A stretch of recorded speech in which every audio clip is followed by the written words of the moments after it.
Comme vous pouvez le voir, toutes les canalisations ont de sérieux problèmes.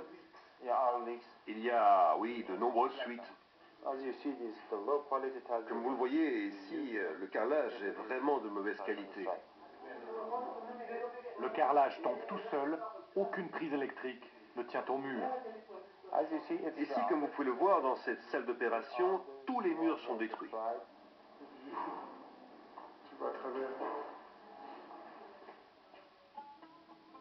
Nous avons décortiqué le budget du chantier de l'hôpital. Au départ, il est de 2 200 000 $. Mais il va fondre comme neige au soleil. D'abord, l'Agence des Nations Unies, qui donne le projet, prélève 270 000 $ de commission pour ses frais de fonctionnement. Reste 1 930 000 $. Cette somme est allouée à une ONG italienne qui doit superviser les travaux. L'ONG conserve 1 million de $ pour acheter des lavabos, des fils électriques et des bacs de douche. Elle confie la véritable construction du bâtiment à une entreprise afghane qu'elle paye 930 000 $. Pour l'Afghanistan, 2 millions de $, c'est un budget colossal. De quoi construire 4 ou 5 luxueux palais dans le quartier de Shirpur. Alors comment expliquer que l'hôpital soit déjà dans un tel état?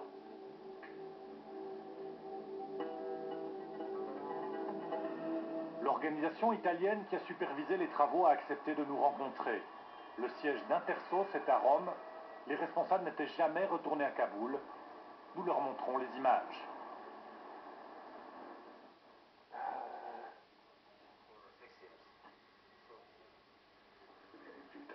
Ce sont des infiltrations. On n'a pas imperméabilisé parce qu'on n'avait pas de matériel. On a fait ce qu'on a pu. Le carrelage est tombé, ça peut arriver. J'arrive pas à comprendre. Nino Sergi est le patron d'Intersos. Ce n'est pas lui qui a suivi le chantier de l'hôpital. L'ONG est plutôt spécialisée dans le déminage. 2002, l'Afghanistan, ce n'était pas facile. Et des entreprises qui allaient travailler pour faire l'hôpital, il n'y en avait pas. Donc on a accepté de faire ça. Et le rapport final des travaux, quand je l'ai lu, j'ai dit, bravo, vous avez fait un bon travail vraiment.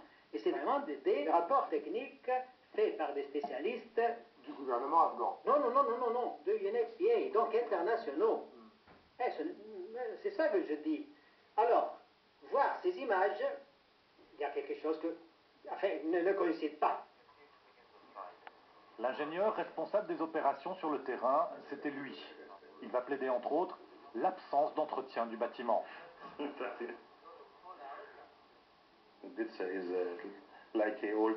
C'est un peu comme une vieille dame qui aurait besoin d'un lifting.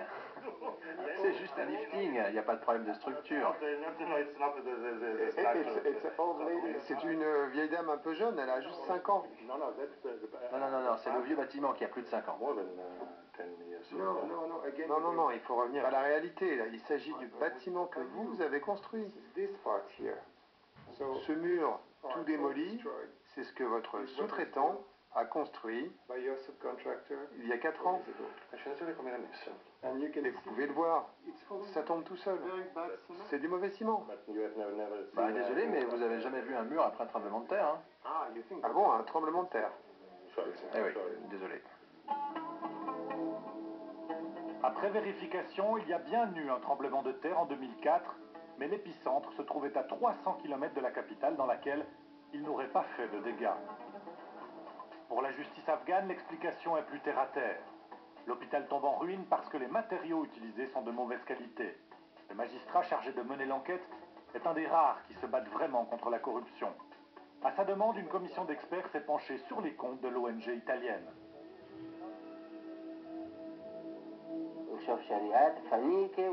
Ce sont des contrôleurs qualité. Ils ont découvert beaucoup de choses bizarres, des dépenses qui n'ont rien à voir avec celles de l'hôpital. Dans un sac en plastique, le magistrat conserve les factures des frais de fonctionnement de l'ONG qu'il juge beaucoup trop élevés.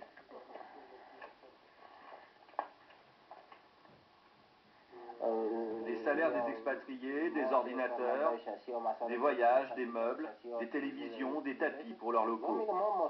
Nous ne pouvons pas imputer ça au budget d'origine. Pour la reconstruction, ces choses-là ne font pas partie des urgences.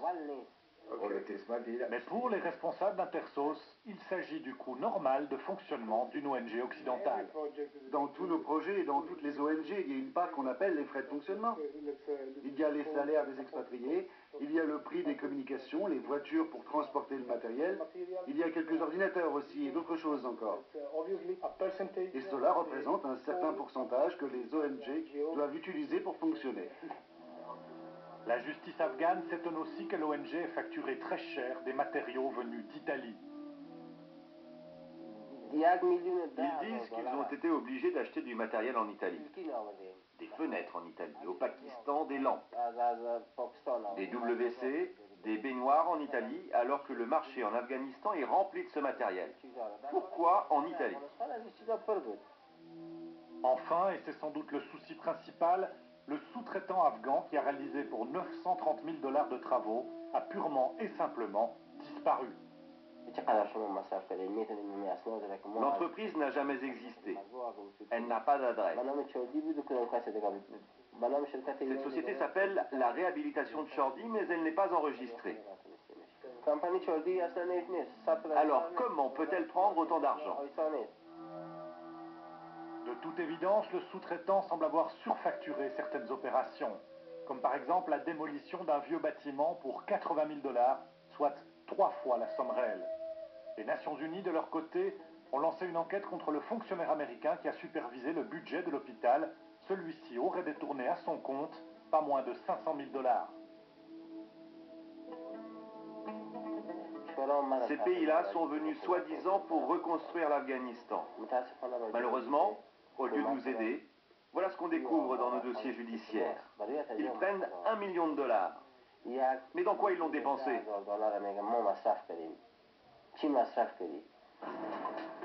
Dans la population afghane, la méfiance s'est peu à peu répandue à l'égard du monde de la reconstruction. Les expatriés sont devenus synonymes de salaires faramineux. Quant aux ONG afghanes, elles sont suspectées de se livrer à un business plus ou moins honnête. Lorsqu'il était ministre, Bachar Dost a confirmé ses soupçons. À l'issue d'une enquête qu'il a menée sur les ONG, il voulait en supprimer 8 sur 10. Il y a 2355 ONG en Afghanistan, la majorité 90% nationale. Il y a 1935 ONG qui sont des voleurs avérés, qui gaspillent l'argent des donateurs, l'argent public, l'aide internationale ouvertement. Nous, on a proposé l'annulation, la fermeture de ces ONG. J'ai laissé seulement 420 ONG. Si on chasse, si on évacue de terrain les corrompus, les voleurs, ça libère les ONG qui travaillent bien. Bachar Dost n'a jamais réussi à fermer les ONG douteuses et il a dû démissionner du précédent gouvernement après sa proposition. En août dernier, il n'a pas non plus été élu président. Selon les Nations Unies, le scrutin a été entaché de nombreuses fraudes et les Afghans devront retourner aux urnes pour un deuxième tour.